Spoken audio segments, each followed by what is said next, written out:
Place Vendôme, au cœur de Paris. Sans conteste, l'une des adresses les plus chics de la capitale, le temple des joailliers et des marques de luxe. Y habiter, n'y pensez même pas, le studio le plus petit et le moins cher est à 1 000 € par mois. Karine, 51 ans, n'aurait jamais cru pouvoir emménager un jour ici. Donc de ce côté-ci, j'ai Montmartre, bien sûr, la colonne Vendôme. De ce côté-ci, donc j'ai le dôme des Invalides, voilà. Je suis à quoi? À 100 mètres du parc des Tuileries. L'emplacement est idéal, le loyer ridicule, à peine 200 € par mois. J'ai choisi de prendre un lit pliant pour pouvoir avoir de l'espace, voilà. Et là, vous avez combien de mètres carrés, par exemple? Là, ici, je pense qu'il y a à peu près 14 mètres carrés. Et puis donc, il y a déjà des placards. Il y avait déjà ce placard-là. La chambre est rien que pour elle. Toutes les autres pièces sont communes. La salle à manger, Avec, la cuisine aussi. On a 8 plaques, en fait. Et même cette pièce tout à fait inédite pour un appartement parisien. Voilà. Alors moi, c'est la première fois que je vois une pièce consacrée À des étendoirs qui doit faire quand même... elle fait combien cette pièce? Ça fait bien presque 15 mètres carrés. Hein. Ouais. C'est pas mal pour, pour des étendoirs. En réalité, Karine habite dans des bureaux qu'elle partage avec 7 autres personnes. Nous sommes sur un étage où il y a le plus de colocataires.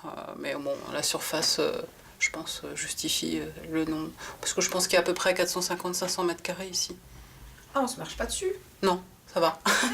En attendant que ces bureaux trouvent un nouveau propriétaire, ils servent d'habitation temporaire et les colocataires peuvent investir les pièces Voilà, donc ici, il y a un petit espace salon comme bon leur semble. pour justement rester discuter le soir sans gêner les autres colocs, puisque du coup... Aujourd'hui, ils sont 400 en France à vivre de cette façon et à profiter de ces habitations pour le moins originales. Trouver à se loger dans les grandes villes est presque devenu mission impossible. Pourtant, il y aurait bien une solution. Les 6 millions de mètres carrés inoccupés en France, tous les bureaux qui ne trouvent toujours pas preneur. Une société a eu la bonne idée de proposer à ses propriétaires de les exploiter de façon temporaire. Un tout petit loyer, en échange de locataires qui acceptent de jouer les gardiens. Alors comment ce système fonctionne-t-il et qui a droit à ces appartements bon plan ? Retour dans les bureaux transformés en appartements place Vendôme. Karine vit en province, mais son métier l'oblige à passer 4 jours par semaine à Paris. Ce système est beaucoup plus économique qu'une location classique. Voilà comment elle se retrouve dans cette pièce qu'aurait occupée une star du design. D'après ma coloc qui est là depuis le début, elle m'a dit que c'était le bureau de Philippe Starck. Et ça pourrait être vrai, parce que c'est vrai que j'avais trouvé de l'encre, que j'ai, enfin un petit peu partout, j'avais retiré ces taches-là. Le risque de laisser des bureaux vides, c'est qu'ils soient squattés et même vandalisés. Pour éviter cela, on fait souvent appel à des sociétés de gardiennage. Mais là, le propriétaire a préféré cette solution moins onéreuse, la protection par occupation. C'est pas que de profiter des lieux, on a aussi un rôle à jouer et à prévenir. Moi, ça m'est déjà arrivé de prévenir lorsqu'on voit des dysfonctionnements, soit... Ça vous avez déjà rentré? Oui, une fois. Il y a une personne qui s'était introduite, que j'ai conduite. Le propriétaire a dû faire quelques travaux. Alors ici, c'est notre petite salle de bain. Notamment installer une Avec, douche. la cabine. Les 8 colocataires de l'étage doivent se la partager. Des placards qu'on ne peut même pas remplir parce qu'il y en a trop. Et c'est comme ça sur les 5 étages de l'immeuble. Bonsoir. En tout, 22 personnes vivent ici presque en communauté. Il y a tous les âges, toutes les professions. Bonsoir. Émilie, par exemple, a 30 ans, elle est danseuse. Rémi, lui, est prof de sport. Et tout ce petit monde cohabite. Oh, merci, c'est gentil. Karine, avec ses 51 ans, fait figure de doyenne. Tu vois, ça s'ouvre comme ça. Et là, tu as juste à changer l'ampoule. Tu vois? C'est une ampoule à vis toute simple. Merci. Tu vois? C'est pas compliqué. Hein? Le prix est modique. Mais revers de la médaille, le jour où le propriétaire trouvera un nouveau repreneur pour ses bureaux, les résidents auront 1 mois pour faire leurs valises. C'est quoi vos derniers pronostics? Je sais. 1 an, 2 ans, tant que ça dure, on est là. D'accord. Vous savez pas? Oh non, on n'a aucune idée. On se fait des petits moments de stress en se disant alors tu crois que non on est voilà on se fait des petites soirées pronostics ou non mais c'est vrai qu'on a tous juste envie de rester le plus longtemps possible. Un bail ultra précaire, des locataires obligés de jouer les gardiens. Et pourtant ils n'échangeraient leur place pour rien au monde. Le seul problème dans le quartier, c'est en fait de trouver un endroit où faire ses courses, à un prix raisonnable. Pour rencontrer ceux qui ont eu l'idée de se servir de bureaux vides comme de logements, il faut se rendre en région parisienne. Camelot, c'est son nom, est toujours la seule société sur ce créneau de bureaux transformés en appartements provisoires. Vous êtes inscrit sur notre site internet pour un logement à Rennes, au nord de Rennes, à Montgermont. Voilà, n'hésitez pas à me recontacter à ce numéro-là pour réaliser une visite dans le courant de la semaine. Corentin Pigné y travaille depuis les débuts en 2012. Sa société gère une trentaine d'immeubles en France. Bah, je vais l'appeler du coup. Tout à l'heure Ouais, tout à l'heure. Peut-être demain d'ailleurs. Demain Ouais. Ce qui fait pas mal de clés. Pas évident ça de trouver. Oui. 255, Rouen. Mais surtout, c'est à Corentin qu'il revient de choisir les futurs colocataires. Aujourd'hui, il a rendez-vous à Rouen, en Normandie, pour faire visiter un appartement à un nouveau locataire potentiel. Donc on aura un petit entretien de 15-20 minutes avec lui pour essayer de juger s'il est apte à vivre en colocation, parce qu'on va imposer des colocataires aux résidents déjà existants. Donc nous, on a besoin de bien les sentir, de bien les choisir pour être sûr que ça va bien se passer avec les autres colocataires. Ouais. Donc là, vous n'êtes pas 100% sûr alors? Non, on n'est jamais 100% sûr tant qu'on n'a pas signé. Les candidats déposent leur dossier sur Internet en ciblant une ville. Ensuite, les propositions de logement se font en fonction des disponibilités. Dans le cas présent, c'est pour habiter l'ancien siège d'un fournisseur de gaz. Au rez-de-chaussée, tout est resté en l'état. Du coup, c'était des anciens bureaux d'une grande entreprise. Et là, on est dans le hall d'accueil. Donc la clientèle devait arriver par ici à l'époque. Il y a toujours le hall d'accueil ici, avec le panneau accueil. Et là, il devait y avoir une petite salle d'attente pour les clients. Elle a été transformée en box à bicyclette. Le sas de sécurité, lui, n'a même pas été démonté. C'est étonnant comme une porte comme ça dans une maison, ça. Ouais, du coup, c'est un sas, pour le coup, c'est vraiment un sas de bureau avec la badgeuse sur le côté. Peut-être l'ancien bureau du directeur, peut-être. En tout cas, il fallait un badge à l'époque pour passer ici. Et maintenant, c'est l'accès à la cuisine. Donc ouais, c'est assez amusant. Toute cette déco peut paraître un peu loufoque. Bonjour, vous allez bien? Mais ce n'est pas pour déplaire aux habitants. Bonjour. Bah franchement, je trouve ça original. Enfin, moi, personnellement, j'habite dans un bureau. C'était l'ancien agent comptable. Enfin, du coup, quand je rentre, je vois Jean-Jacques. Il y a encore le règlement intérieur de l'entreprise avec un extincteur, avec toutes les normes de sécurité. Donc c'est original, quoi. C'est plutôt cool. Ils sont 22 à vivre ici. Secrétaires, cuistots, infirmières ou encore consultants. Et ils seront peut-être bientôt 23. Bonjour. Bonjour, Corentin Pigné. Enchanté. Fabien, 30 ans, doit venir suivre une formation à Rouen. Bah voilà, bienvenue. C'est une amie qui lui a donné le tuyau. Il y a le premier salon, donc voilà, qui a été aménagé par les résidents. Les locataires ont le droit d'utiliser le mobilier sur place.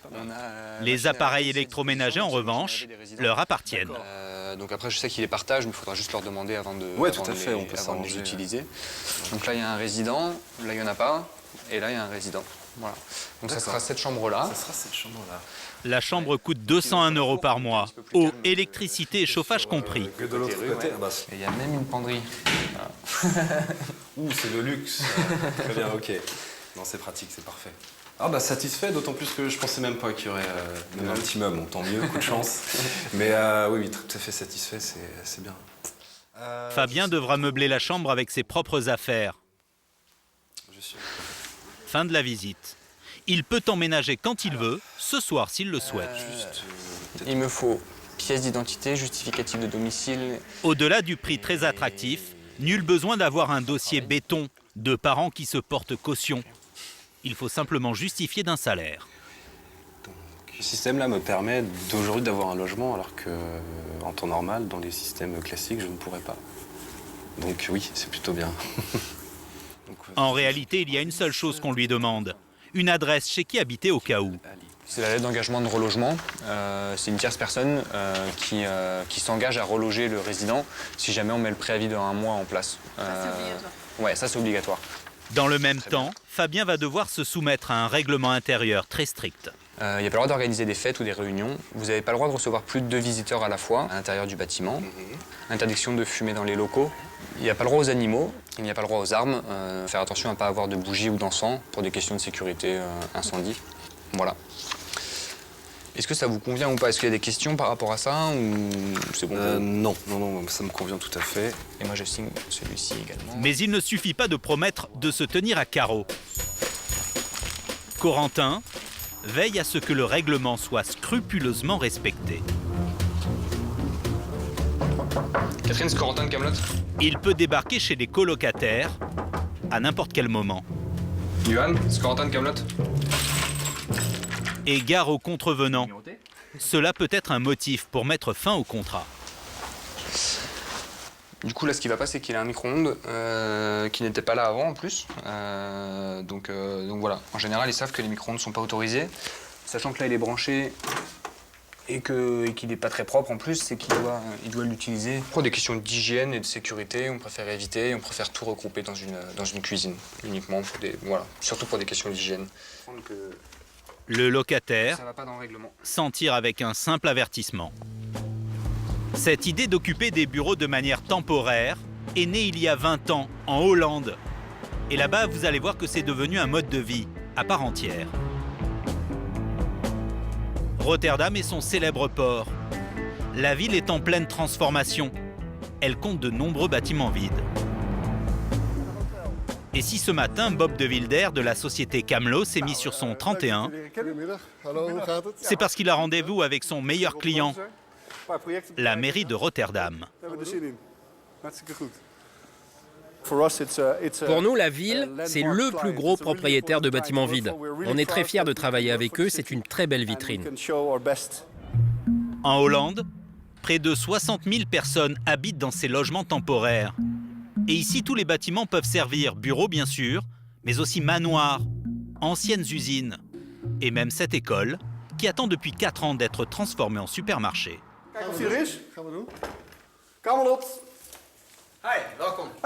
Ah, bonjour Malik. Je te présente Tom, le responsable de la mairie. On est venu faire une petite inspection. Fini les tables d'écoliers, les tableaux noirs, place au boule à facettes de ce studio de danse salsa.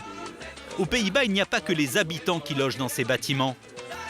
Juste à côté, une association caritative y a installé ses bureaux. Ici, cette forme d'occupation est extrêmement répandue. Et pour Gudrun, la présidente de l'association, travailler ici était une évidence. Dans les années 60, le squat était normal ici, aux Pays-Bas. Ça fait partie de notre culture. Puis les choses ont été de plus en plus organisées. Maintenant, on a trouvé un bon système, donc c'est devenu banal de bouger d'un bureau temporaire à un autre. Et c'est légal. Squatter des bâtiments vides, c'est toujours fait aux Pays-Bas. Et c'est comme cela que Bob a eu l'idée de créer Camlo il y a 25 ans. Ce qu'il manquait, c'était un cadre légal. Donc avec mon partenaire, on a créé ce cadre légal qui était indispensable pour aller voir le propriétaire et lui dire « Si vous signez là, donnez-moi les clés et je m'occupe de tout ». Ça coûte cher de faire surveiller un bâtiment. Là, cette solution ne nous coûte pas d'argent, elle nous en apporte. Donc, d'un point de vue financier, c'est mieux pour nous. En Hollande, Camlo n'est pas la seule sur le coup.